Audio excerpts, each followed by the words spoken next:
Visą gyvenimą iš esmės čia mano mama audė nuo 1963, kur mes dabar čia einam per prabangias gatves ir prabangius vaizdus, tai anksčiau čia buvo paviršutinė kanalizacija. Šitos patalpos, ten siūlė daugam, bet daug kas atsisakė.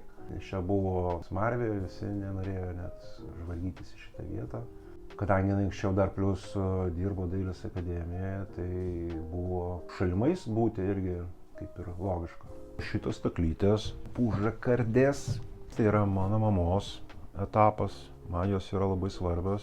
Šitas aparatas yra mechaninis kompiuteris. Suvokimui, kas yra programavimas, man atrodo, tai yra labai įtaigi priemonė.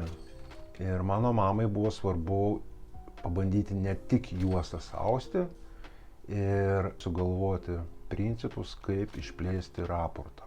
Išsprendė tokių dalykų, kad tai yra ne diržas jau, išplėtus, tai jau galima pasitiesti kaip po servetėlį takelį ant stalo. Aš kitas veiklas savo baigęs, aš čia ateinu, tiesiog aš jaučiuosi, kad būnu su mama ir tai jaučiu. Ir šitą jausmą, dabar man niekas nepakeis, aš jį atradau, man jis yra svarbus.